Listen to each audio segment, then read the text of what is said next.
Let's see how.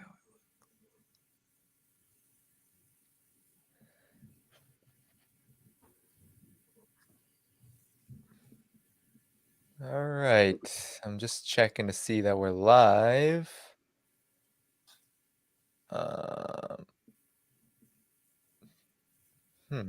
Sometimes there's a lag. Yeah, it says unavailable. Here we go. Oh, there we are. I believe. All right, we're live. Yes, we are. Okay. Hello, everyone. You are tuning in again to The Left Lens. I'm Danny Haifong, and of course, I'm with my co-host, Margaret Kimberly, the wonderful Margaret Kimberly, and we have a special guest today. Yay. It's Dr. Charisse Burden-Stelly. She is an academic. She is quite a prolific scholar. She is doing a lot of work on a topic I hope we can talk a lot about today, which is socialism and its relationship to Black politics. And she also is one of the editors of the Black Agenda Review, which is a new feature at blackagendareport.com, which will be coming back with the new issue next Wednesday.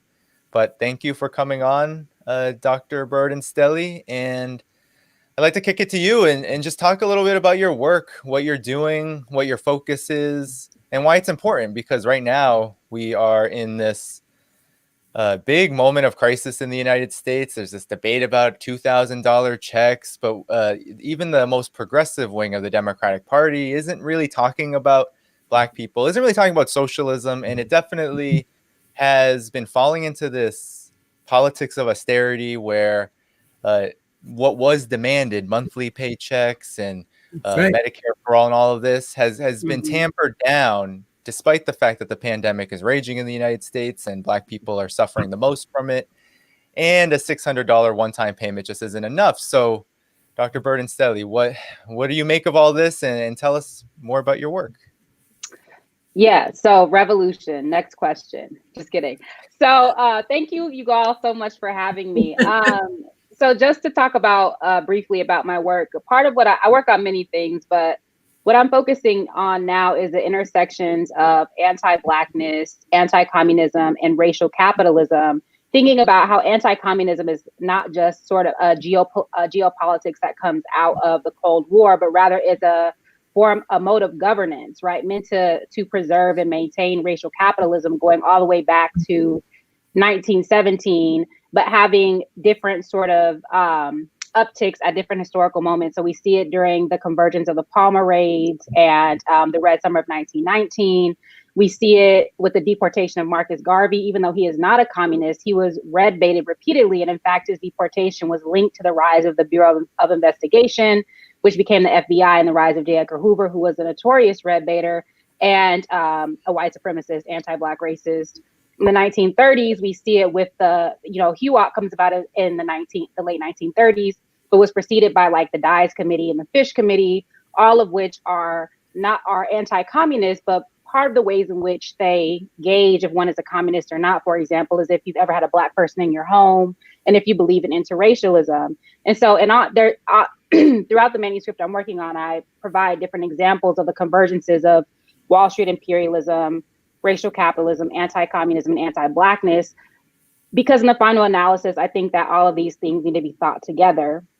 And the other thing that I do in that particular manuscript is like, I draw on an archive of Black socialist, communist, and anti-capitalist thinkers, not least Oliver Cromwell Cox, Harry Haywood, William Patterson, Louise Thompson Patterson, Claudia Jones, et cetera, because to me, these are the early theorists of what we now call racial capitalism, because they were starting with the Negro question. They're starting with the problem of race relations and white supremacy in the ways that capitalism grounds these particular race relations. And so I think this work is relevant for the moment because we see red baiting in all of these different forms contemporarily, whether it's the attack on quote unquote Antifa, whether it was the outside agitator discourse that arose during the uprisings in Minneapolis and then throughout the country subsequently, whether it's, Clybum talking about he don't know no Black socialists, whether it's, Joe Biden, Sleepy Joe, berating the progressive wing who are not even socialists. Mind you, they're Keynesians at best, but they're the progressive wing of the center-right party. And so all of this shows the way that we know socialism, issues of redistribution, issues of just public health and human flourishing are going to be under attack. And of course, it is Black people and racialized people and oppressed people who bear the brunt of this, right? Because it is us who have been historically oppressed and who will therefore benefit the most from anything from universal health care to a living wage to, universal daycare, all of these social goods that are essentially red baited and thus deemed anti-American or anathema to like the American project or whatever. And so essentially what they're telling us is that, you have the freedom to die. And if you're Black, you can die and suffer. Yeah, it's a funny thing. This past week, a couple of weeks with the stimulus bill, which had been negotiated, and there's a one-time payment of $600, I think it's $300 a week for unemployed people for just 10 weeks, though. And whenever issues like this come up, we are told by many people, well, you can't just give out money. I mean, they give out money, the defense bill is $740 billion or something like that. But when it comes to human need, there's always this argument against it. And it seems pretty clear that they want people to disappear. They don't care if you die.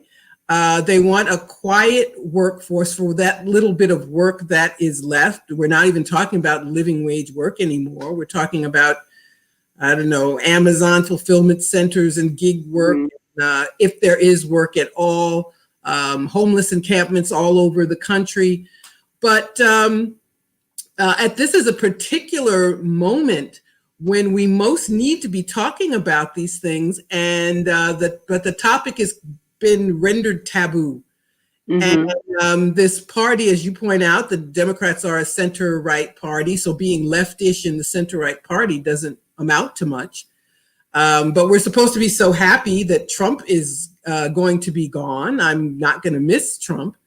But this is both a time of great risk and a time of opportunity.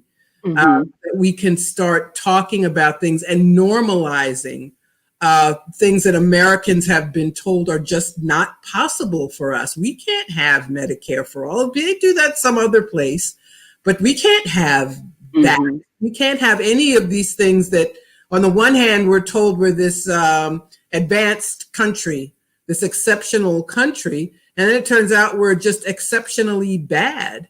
So at this moment, and unfortunately, too many of us are still depending on electoral politics. So we're getting this change in administration. And what does Joe Biden say? He can use an executive order to eliminate some student loan debt. And he said, well, I'm probably not going to do it. And could you talk a little bit about how we fight against this notion that the normalization of austerity, the normalization of precarity on people who will in fact sometimes argue against themselves and argue against their own needs? Yeah, I mean, I think that the first thing to do is to sort of demystify this idea of handouts, because alongside, the bailout of the airlines, alongside the money grab of the large corporations from the CARES Act, I believe that the U.S. government is going to pay $1.2 billion per month through the purchase of bonds for the next 2 years, which amounts to something like $3.2 trillion, something like this. And so when we think about, so it's not that handouts, right? Government money is bad. Government money is just bad for you and me, right? Yeah. And so I do not like the stupid concept of socialism for the rich. It's not socialism for the rich, it's kleptocracy. But what it is it's redistribution. It's just redistribution of our wealth up. So what we need to do is demystify the idea that we shouldn't get anything from the government, because people are getting stuff from the government all the time. It's just not us. So that's step one. And part of the ways in which I think that we move toward that demystification is the type of media we consume. And so I think that something like the Black Agenda Report, By Any Means Necessary, which I have learned an incredible amount. I mean, I think Margaret Kimberly and Jackie Luckman are like the two, you all just keep it 100. I've learned a tremendous amount. John Baraka as well.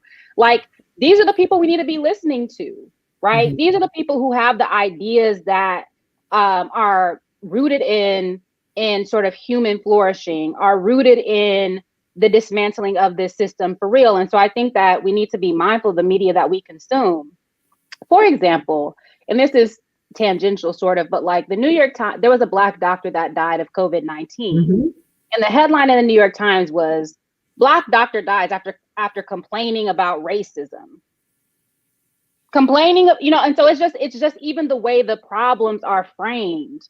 Even they show us they hate us, and by they I mean the ruling class, and then their ideological apparatus, which is the media, and also, quite frankly, the academy where I work, which is the intellectual arm of the state.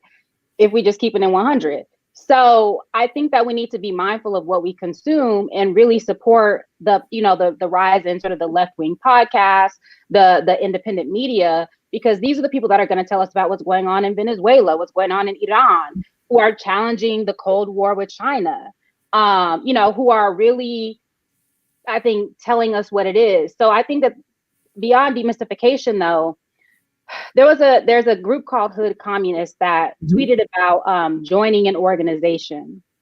And I am one, like I always say, I'm just a raggedy academic. Like, I don't have an organizing or activist background, but I joined an organization. I joined the Black Alliance for Peace and plan to get more involved, because I do think that that's important, because we have to do something. Like, I'm a political theorist, but it's like, I also need to apply the theory to learn in community, to do work in collaboration with other like-minded individuals. And just at a very base level, these organizations let you know you're not crazy. Because if you're only surrounded by bourgeois Negroes, liberals, the ruling elite, they will make you feel like you're an ultra leftist, that, everything you believe is fantastical or subversive. And so I think just even being surrounded by people who also share your vision, who share your particular type of analysis, is edifying in a place where they will harass you, criminalize you, and throw you in jail for having particular types of views. So, and I also think that we need a third party. Like, I'm not I don't vote.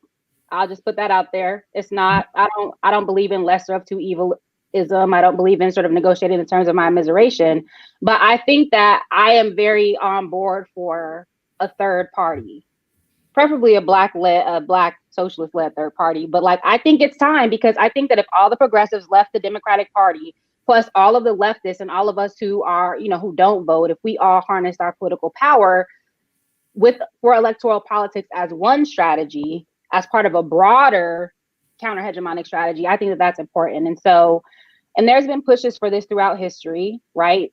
I think, other than like the 1960 Gary, Indiana, there was like the 1948 Henry Wallace moment. Right.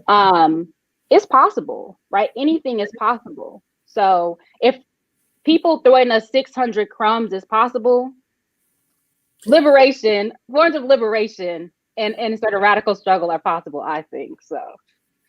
Yeah. Well, yeah, those are all very good points.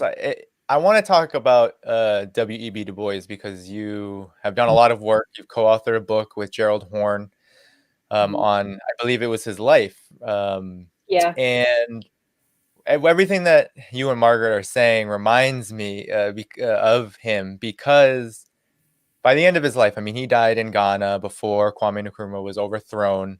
He died a socialist, and he was a socialist for quite a bit of his life, an open one. He visited the Soviet Union multiple times.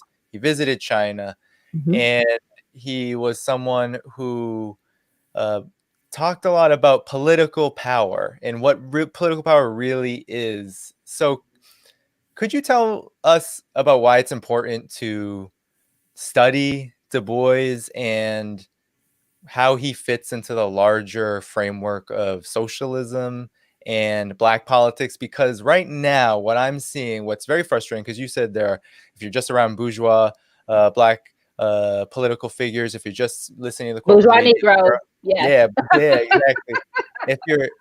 If you're only listening to them, then you're alone, right? But I feel like with Du Bois, and when you study history like Du Bois, and you study that period of time, you realize that the progressive movement right now is missing something very critical, and that is the intervention of Black people in the political process in the United States, and how the future of what the United States is going to look like, holds for all of us, and how a lot of progressives don't really like to touch race. And when they do, there's this awkward debate that I personally find putrid, where it's talking about race as some sort of culture war, and racial politics are all liberal, and it's all about the Democratic Party, and they're all trying to co-opt the movement, which is not untrue. But then again, it doesn't mean that we should shift to the right and talk about how class is the only formative experience of oppressed people here and around the world, right? We have to center race. So how can Du Bois help us balance this race versus class question? Yeah, I think that, I like to think of Du Bois and them boys and girls, right? Because I say that to say, like, Du Bois was always part of like organizations and intellectual communities. And so when I was writing about Du Bois and thinking about him, I wanted to think about him as intervening in many of the important debates of the 20th century, as well as he has a little something for everybody, because he was in community and in collaboration or rat beef with many people. And either way, even if he was beefing with them, he's still in conversation and interacting, right? And so I think there's a little something for everybody on the left with Du Bois. He did have like what you might call like a Black nationalist phase, and this was in the 1930s. This was between like the Amenia Conference in 1934 and maybe about 1938 or 1939, when he was first expelled from the NAACP for advocating a separate Black cooperative economy. So it's nationalist, but it's a cooperative Black economy. So he's talking about consumer cooperatives, producer cooperatives, and a sort of collective economy. So that's like 1930s Du Bois. You got and then you have the more left, so the communist Du Bois, he joined the Communist Party. There's different interpretations as to why he did that. But then you have the communist Du Bois, where he is thinking more interracially, but also importantly, he's thinking internationally, right? And so Du Bois has always been an internationalist thinker. Because if you when he talks about the problem of the 20th century is the problem of the color line, remember he says the South Seas, he's talking about Asia, he's talking about Latin America, he's talking about the Caribbean. And so he's thinking globally. And so I think that that's something else that we can learn from Du Bois, is that we have to be thinking beyond the United States, because the revolution probably not going to pop off here for a number of reasons. It's very, very difficult in the belly of the beast, in the heart of empire, and not least because as the U.S. reaches its imperial asymptote abroad, all of those technologies of repression are going to turn in on us, and we already see that happening. And so it's going to be, as empire falls, it's going to be a very, very hard time. But all that being said, if we look at what's happened, the different worker struggles, like for India, right? India had the biggest general strike in world history of farmers and workers. Like if we look elsewhere, we see that we are not the minority. The oppressed are not the minority in the world, right? We're the majority, and we produce the world's value. And so I think that that's really important. And that's something that I think Du Bois was very, very mindful of. There's even some for the liberals in Du Bois, but we don't need to even go there. But I think that even as Du Bois was a race man, but it was never Black, it was never that.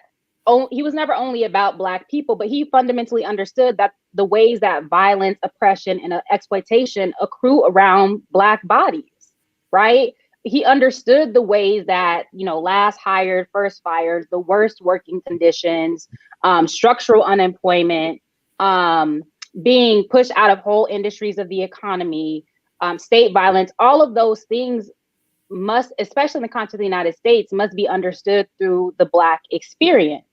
but the Black experience in relationship to other exploited and oppressed people. And again, like Du Bois, he founded or within a number of organizations. And I think that that's really, really important, whether it's, you know, the Council, the Niagara Movement, the Council on African Affairs, the Peace Information Center, all of the other peace organizations he was involved in. That's really important because even as we think of him as this individual towering figure, he was always working with people, right? He was always thinking with people and in community. And that's something else that we have to get back. You know, we have to challenge this liberal individualism that we need. Like, we need a leader, you know, that we need to just figure this out. If one person can just figure it out, it's not like that, right? It's collective struggle.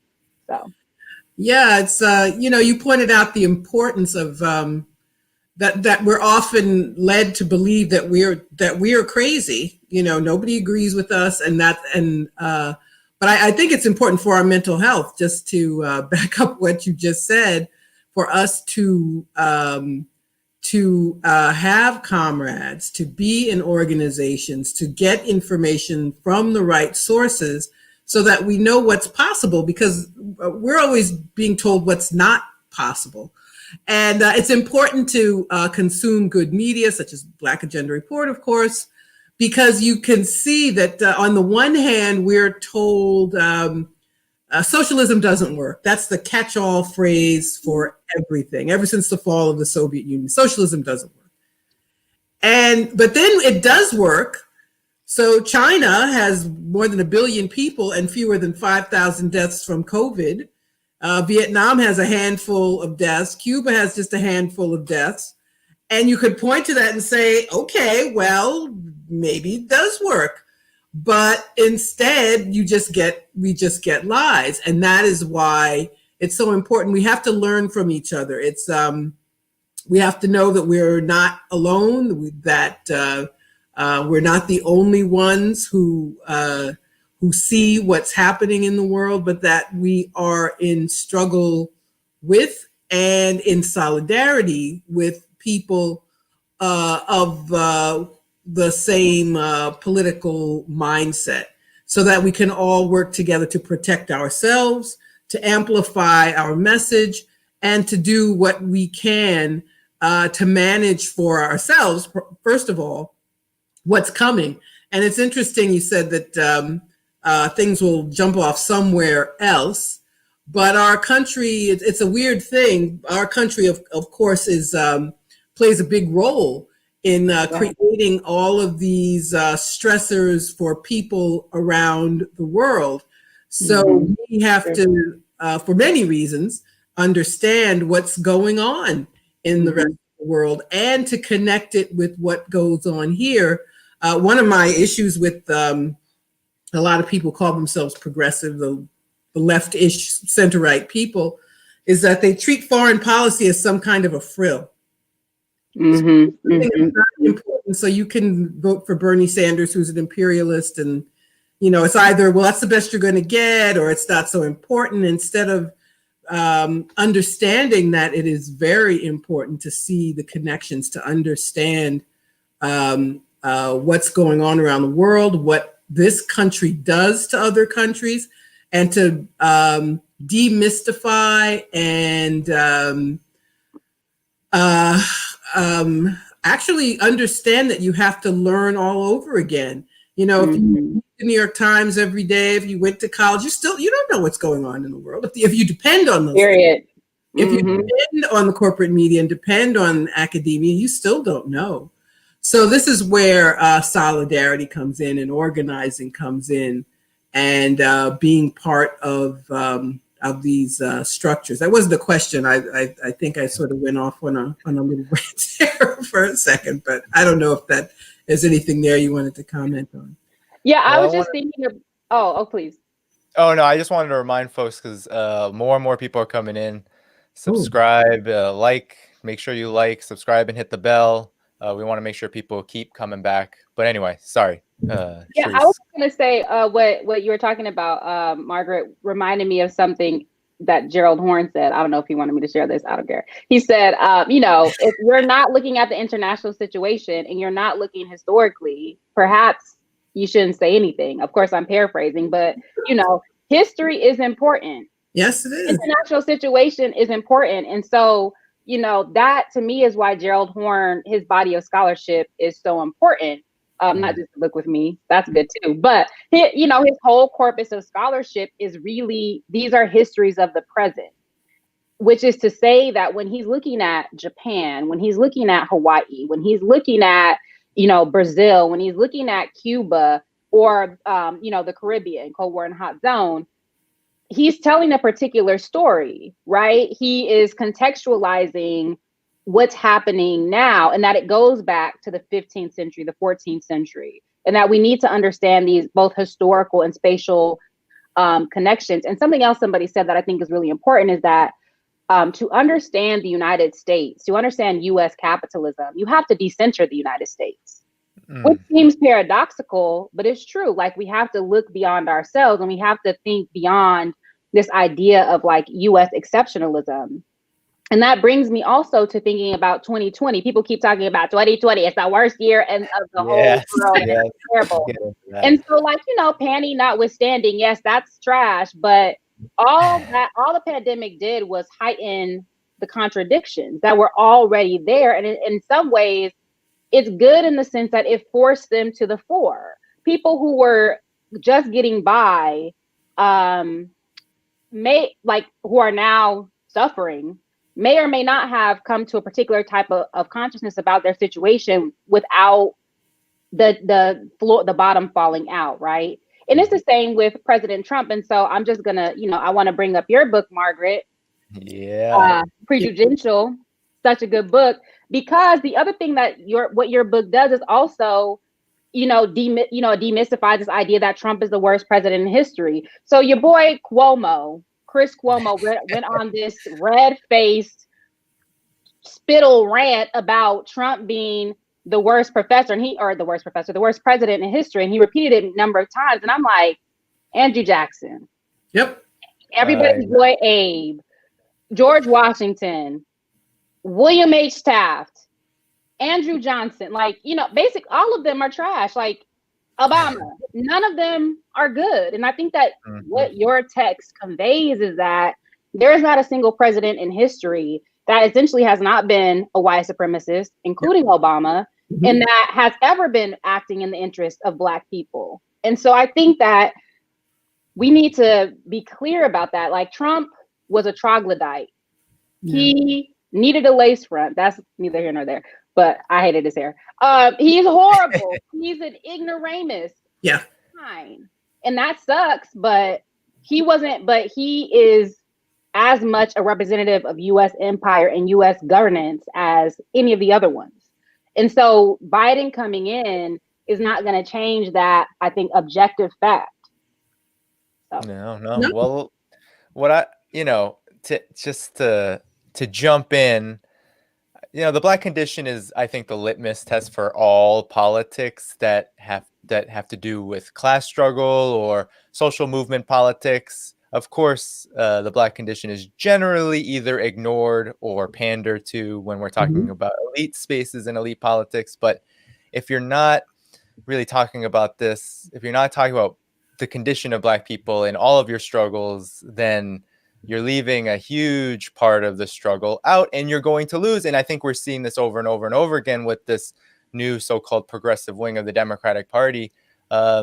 They don't challenge Susan Rice when she accuses Russia of, spurring Black Lives Matter. I mean, how much examples do we need of the neoliberal Democrats using Cold War politics that do stem from the period that Du Bois lived through, and that the many of the most prolific and battle-hardened Black liberation organizers and scholars, what they were all about. I mean, this is the history is the present, right? We're living through the struggles that Du Bois, that Paul Robeson, that Claudia Jones, that these organizers and activists and scholars were addressing. They were addressing this massive counterinsurgency. And now we have another counterinsurgency. The counterinsurgency of Du Bois's period was, how does the United States get rid of socialism? How does it get rid of the idea of communism around the world? How do you destroy the Soviet Union? How do you destroy China? And in effect, how do you suppress the Black struggle for any kind of justice? Because as you said, Charisse, a lot of history points to even mainstream civil rights activists being painted as communists and being suppressed and being victims of lynch law and Jim Crow. And the Red Scare was a big part of this. Now we have Russiagate. Now we have China is the boogeyman. China is ascending as a global power, and its system is socialist oriented. It does follow the market, but it is socialist oriented, and it doesn't have the same problems as the United States. So if people see that, that becomes a threat. That's why Du Bois was traveling to China and the Soviet Union. He wanted to show the world.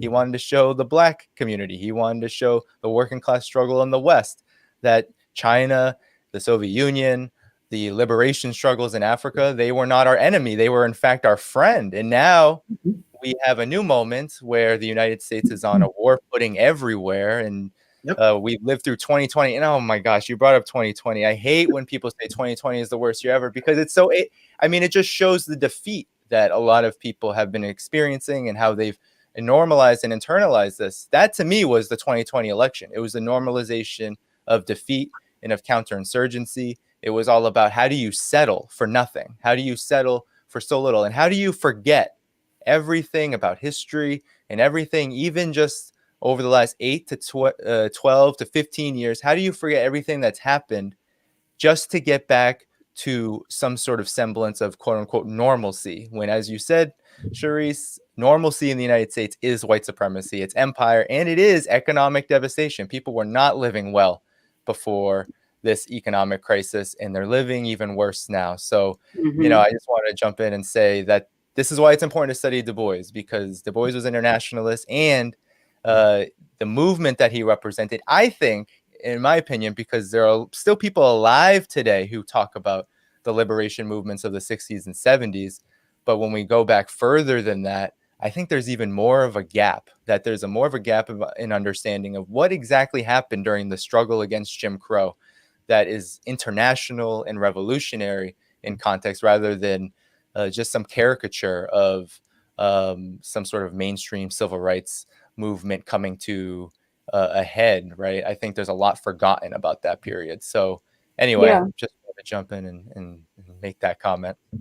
Yeah, I think that, when we think about civil rights, for example, I always start the civil rights movement in like 1931 with the Scottsboro case, because to me, that if you look at the internationalization of struggle and like their methodology, which was mass protest, right? When they're defending the Scottsboro boys, they wanted to organize, they being the Communist Party, wanted to organize a mass, broad-based international movement to put pressure on the U.S. government.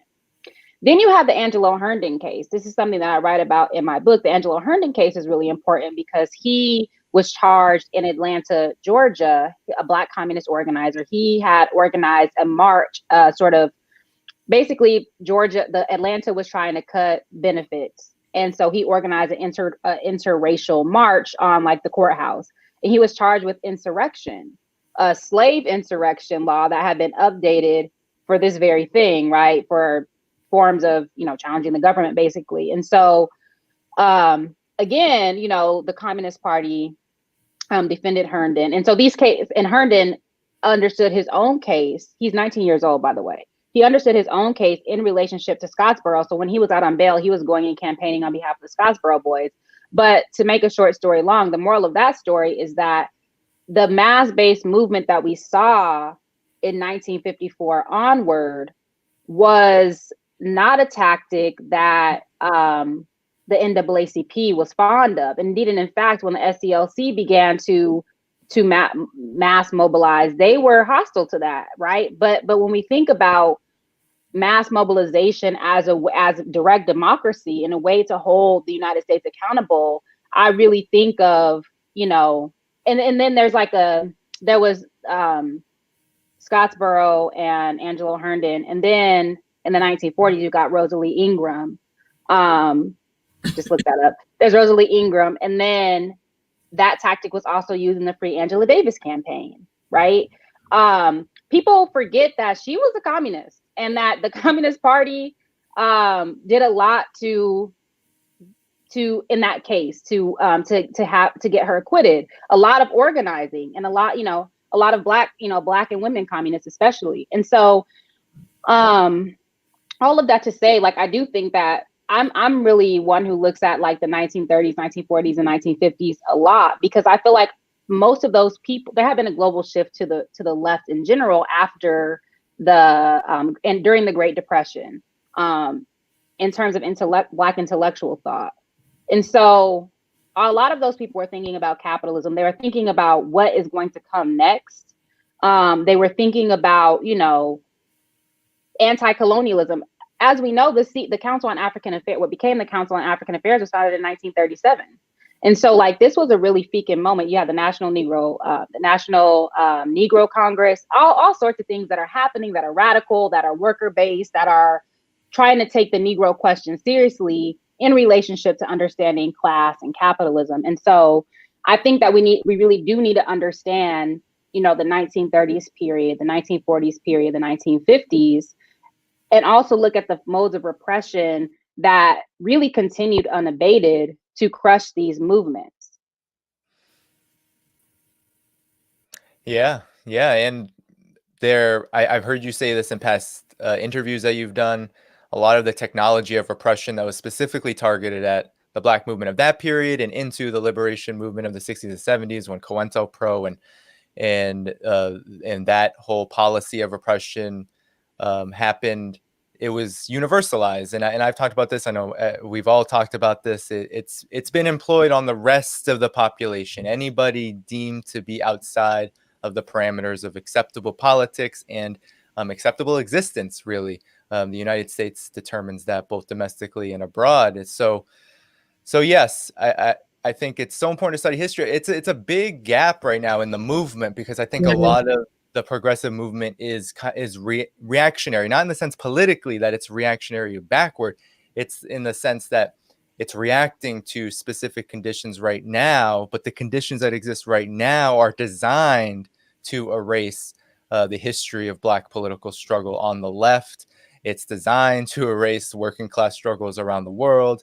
And as we've seen with this bipartisan consensus on endless war, it's designed to also ensure that we don't know why Vietnam's COVID-19 response was so effective, or China's, or even Venezuela's, under deadly sanctions, tens of thousands of people dying. Yet Venezuela has been able to curb the worst excesses of this pandemic much more effectively than the United States, despite being strangled literally by the United States. So we can't if we can't even begin the process of understanding why that is, how do we then develop solidarity with people and the governments of these countries who do want to see a more peaceful world? They want to see a more equitable world.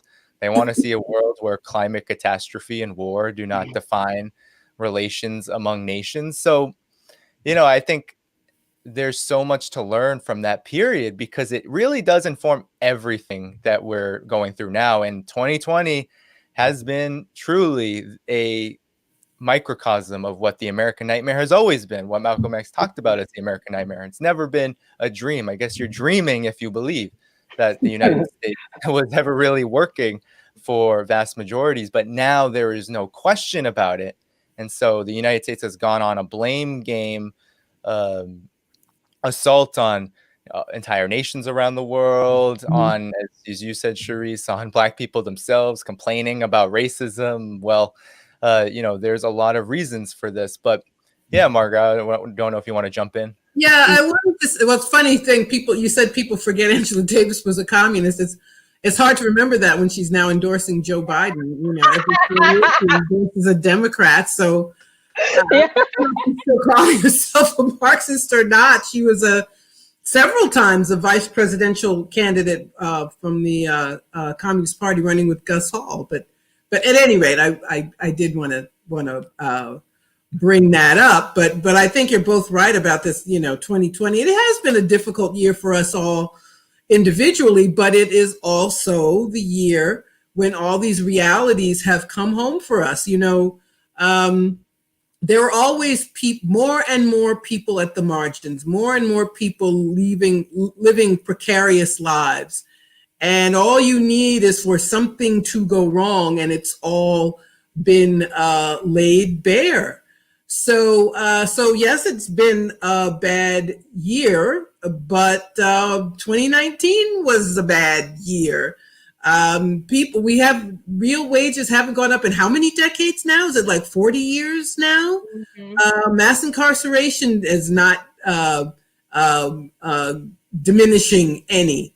So the forever was, I could go on. So matters have come to a head, but it's very important for people to understand the totality of their situation. And I think it's important to point out that when people do work together, it's disappeared. So there have been a lot of wildcat strikes in the past year, mm-hmm. but the media won't tell you. They don't tell you about them here. They don't tell you about them abroad. You have to know who to follow on social media to know that millions of people were on strike in India, that the Yellow Vest movement in France, which is not altogether leftist, but there were millions of people who went on strike. There was a general strike in France. I don't recall the New York Times explaining it in that way. So what I hope to have happen is in this year of the rebellion after George Floyd's killing,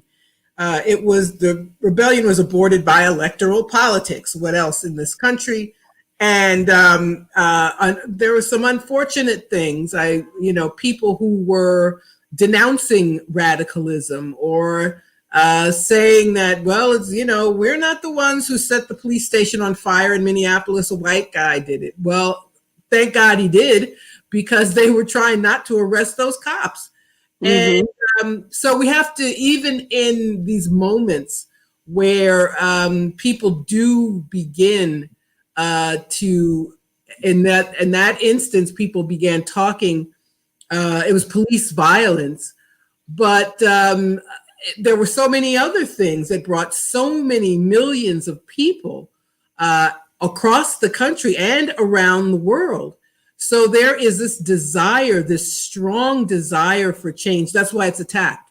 That's why it's diminished. That's why it's demonized, because they know that people see this. But this, unfortunately, this being a presidential election year, that was, and of course, Trump, of course, he did his thing, and he's, having the federal agents kill a man in Oregon and all kinds of things. So it was unfortunate, but we need that political education, I guess is what I'm trying to say. And in the absence of that, that is where the mistakes come in. That is where the opportunities are lost. And there were some lost opportunities this year. Yeah. So people start out telling the police to stop killing us. And at the end, what do you get? You get a new word, BIPOC, which I can't stand. But, and that's supposed to be your reward, that, people can't watch Gone with the Wind anymore. Well, I didn't care if people watched Gone with the Wind. I was more concerned about other things. But I'm hoping, I think that some events will come to a head. They are coming to a head now. The desperation of people is so deep. It's so. Oh no, I think Margaret froze. She said her internet might do that. She'll be back in a few seconds, hopefully. Let's see. Okay, I'm back. Yes, you're back. Yeah, okay, good. Biden's determination to be Jim Crow Joe, as people call him, and not to even hide it. He's not good at hiding it. That meeting he had with people who have been labeled civil rights leaders was very telling. He wasn't trying to soften it. So, Margaret, I think you're okay. You're back. I'm back. I'm sorry, viewers. We're having an internet issue in my neighborhood. So sorry about that. But anyway, I believe there are still opportunities. I think we can learn from last year. And as we move on and as we get this new administration, which is being heralded as this great and wonderful change, he will inevitably, Biden and Kamala Harris will inevitably disappoint people who had hopes of something better. And they will do what they all do with our movements, try to co-opt them, try to diminish them. But I think we may have reached a point where that's going to be harder and harder for them to do. Yeah, I mean, part of what I've been thinking about a lot is like the bonus march. You remember the bonus march? It was like in the 1930s, which was, the veterans, like they're supposed to get their military bonuses. And this is in the throes of the Great Depression. They was like, run us this dough. And so they were marching on Washington. And what happened? Red baited, right? Anytime there's any sort of like mass mobilization, it gets red baited. I'm thinking about, there was this article in so I guess St. Louis, some aldermen in St. Louis were basically, what is it? They were trying to have a memorial of victims of communism or something like this, right? And so the aldermen voted to do this memorial. It's some anti-communist shit, right?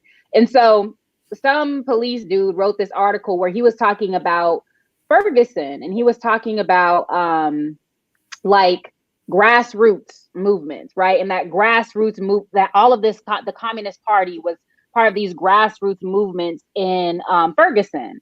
And so there's a way in which even any type of mass mobilization, and they're even trying to make this term grassroots like something subversive or sinister, because as we know, grassroots organizing is the organizing of the left. It's a type of like, it's the way in which the left the Black left in particular builds consciousness. It's the way in which we, get people resources. It's the way that we put pressure on the state. And so there's even a sort of push to demonize even that, right? Yeah. And so I was just, as you were speaking, I don't know why, I was just like, well, the reason I was thinking about the bonus march actually is because of this legion of homeless or houseless people that is about to descend upon us. And this is the paradox of this whole thing, right? It's like they want us to disappear, but they're pushing us into the public because we ain't got nowhere to go. We have no home, we have no job. And this is precisely what made these uprisings over the summer so big. Is like people now have to go to work on Monday. Yep. They got no job. They don't, they don't have to worry about getting fired. They don't got to worry about being late to work. And so they're out there. And likewise, if there's millions there's millions and millions of houseless people, because as we know, this dumbass bill only extended the sort of eviction moratorium for a month.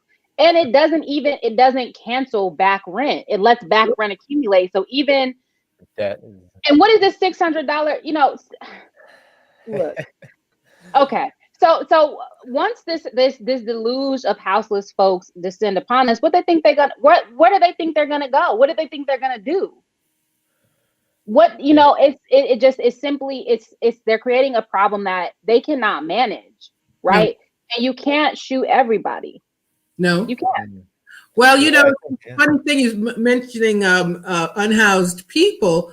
People have been, I know the women in the Bay Area became very famous this past year.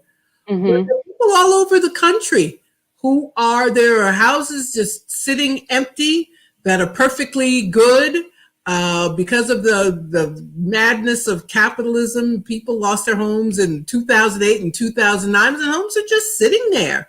And there are people who are taking them. We don't hear as much about it as we ought to. But I think something like the bonus march, something like people who are taking these homes because they need them, and because they are homeless, they're homeless because of the system. They're not just being thieves or whatever words that are going to be used to. And even if they are, so what? This government is run by kleptocrats and thieves. They'll steal the things off shit if they can sell it. Like, so what? Call them what you want. It's our stuff. Yeah. Well, I also want,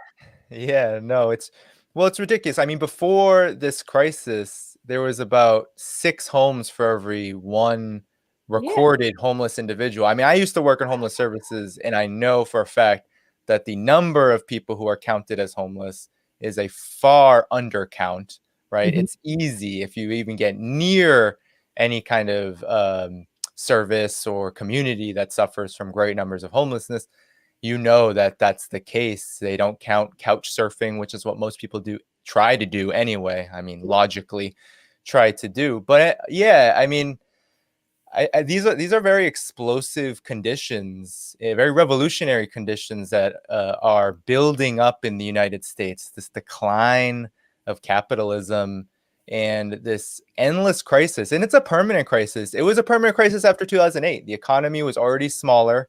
Most of the jobs that replaced the jobs that were lost during the 2007-2008 crisis ended up being low-wage gig economy work. We're seeing now the fruits of what that bears for people. This gig economy is low wage, it's abusive, employers can do whatever they want, and it's extremely difficult to organize under these conditions. So yeah, these are revolutionary conditions, and that's why we see, I think, this huge counterinsurgency reaction by the Democratic Party, by the entire state apparatus. We know from what Lenin said in State Revolution about Karl Marx. He said they try to laugh at him, right? They said, "Oh, that's funny. He's talking about socialism during like the ascendancy of capitalism. Hilarious. That's never going to happen." Then when there were workers' uprisings all over Europe, they started to ignore him. Oh, don't look at Karl Marx and don't look at Frederick Engels. They're heretics. And then you couldn't ignore them, so you have to suppress them. You have to dispossess them. You have to suppress their literature, make Karl Marx migrate all across Europe just to survive. Make sure these workers' movements are smashed by secret armies and private armies. And the United States was doing a lot of that as well. And then as the Russian Revolution happened and the socialist movements of the 20th century began to bear real fruits for people, then you got to really invade and destroy them. I mean, we saw what happened with Vietnam, Korea. You can go down the line. The U.S. government was involved in all of the overthrows of some of the most progressive governments in Chile, in Nicaragua, everywhere where it could lay its hands, its military hands on, it was to stop socialism. And we're in that moment, I think, again, even though the world conditions may be a bit different, we're definitely in a moment where there is this existential crisis, and the United States, as you said, Charisse, can't handle it. It can't handle the contradictions. These contradictions are boiling over. They're bubbling over. You can't handle tens of millions of people homeless at one time.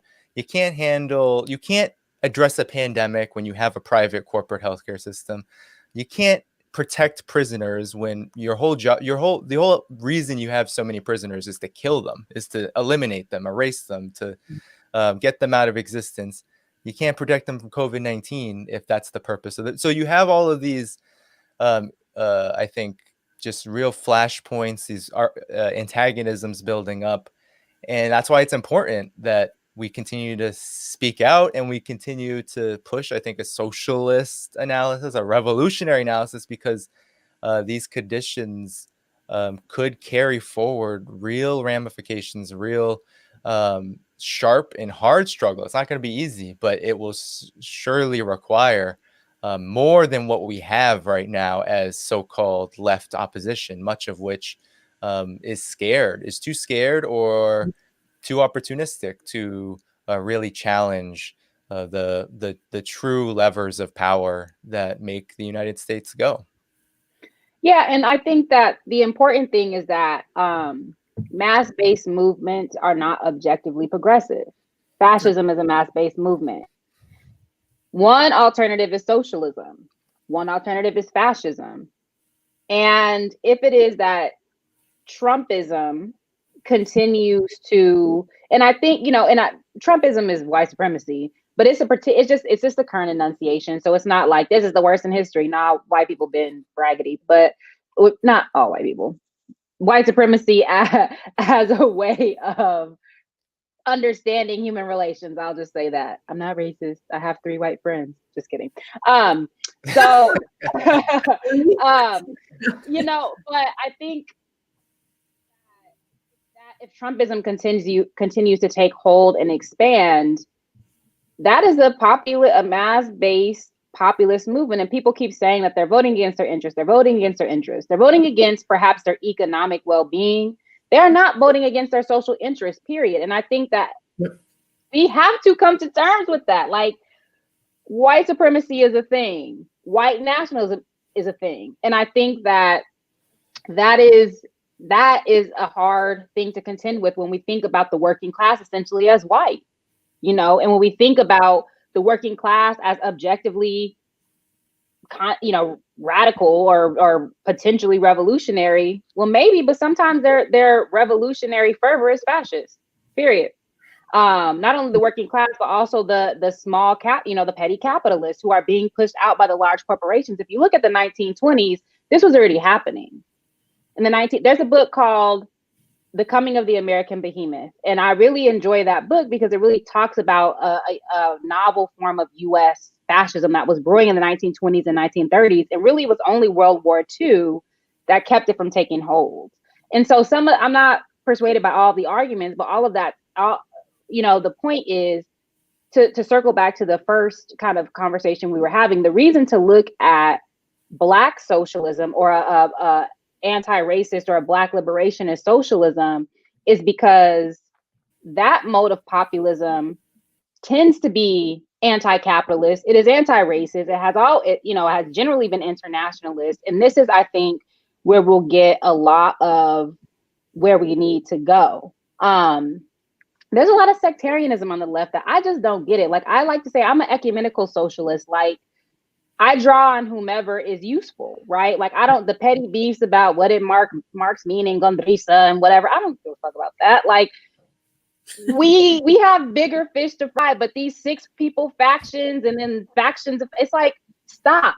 Like, we have real work to do. And I think that that's something we really need to contend with on the like the Black left as well as the left. Like, these factions are so petty. Like, well, we can debate, the merits of CLR versus whomever, either in the concentration camps or after, we're building the new society.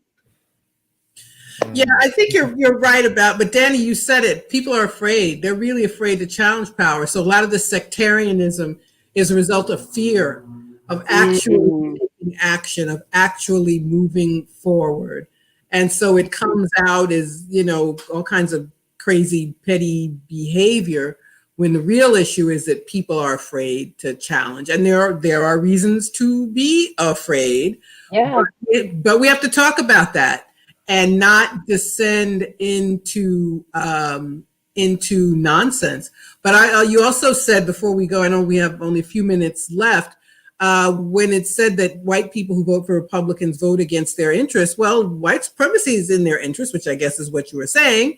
And when the Democratic Party, the supposed left-ish party, doesn't even do basic things, like if there were Medicare for all, the people wearing MAGA hats and Confederate flags, do you think they wouldn't use it? Of course they would use it. But but when you have this system which gives nobody anything that they need, well, gives some people what they need, a smaller and smaller group what they need, then that's when people are more likely to turn to fascism. When you have a weak left, when you have no left policies taking hold, that's when fascism grows. So I think it's important to keep that in mind. Yeah, we have to build a truly left army, and I think Black Agenda Report is a huge tool for that, because if you don't have the lessons of the Black left and there's no efforts to build a Black left, you're not going to have a leftist army in the United States. And I think that's a big issue with the way in which a lot of the left is discussing politics right now. The reason why I think a lot of people are like leaning, and you said it, Charisse, when you said that working class movements do not have to be socialist, and that's true. It's objectively true. They do not have to be. It's completely unfounded. We have to take the ideology and the material reality at the same time, and really try to struggle with both and make both part of everything that we do. Because when you just lean on the electorate and say everybody wants Medicare for all and everybody wants a living wage, so if we just fight for those things and unite everybody, will get it, it completely negates the fact that the reason why we don't have that right now, the reason why we don't have a mass movement that is fighting for that right now, in any sort of significant way that can really make power tremble, is because of white supremacy. It's because of this long history of eradicating and waging war against the most revolutionary movements and organizers and activists that have existed in this country, and that have sought an internationalist vision. There's a reason why Trump can go up and on the corporate media and say, hey, we want $2,000 and we should be giving it to people because it's China's fault that the pandemic happened, right? If you can put those two things at the same time, and nobody, virtually no one on the so-called left is willing to say, wait a minute, we should not be attaching a demand for $2,000 with a xenophobic, racist, new Cold War talking point, then we're in trouble. And I think that's where we're at right now. And that's why I wanted to bring you on, Charisse, because you really did school our audience on what's important about this moment, and what really, your work, how it focuses on this lost history that we're trying to contend with, and the theoretical basis of that history, which, is even more so forgotten, I think. So yeah, thanks for coming. Thank you everyone for Thank you for having me in the chat. I don't want to keep people too long. Thank you, Margaret. Yeah, and we'll be back again. Happy New Year to everyone. I know it's not the happiest of years, but get this book. Thank I don't like you. Oh, everyone who's watching, it's 130. I see 137. So all of you, subscribe to Black Agenda Report. Follow Charisse Burden-Stelly on Twitter. Follow Margaret Kimberly on Twitter. Follow me on Twitter. Follow me on Twitter. Subscribe. Yeah, exactly. Support this media. Really share it. We want to get more and more people onto these live streams. And yeah, and 2021. Let's really go get it. Let's fight, and let's bring this nightmare to an end, or let's get closer to that, because surely the majority of people want that. So, all right, take care, everybody. Good night.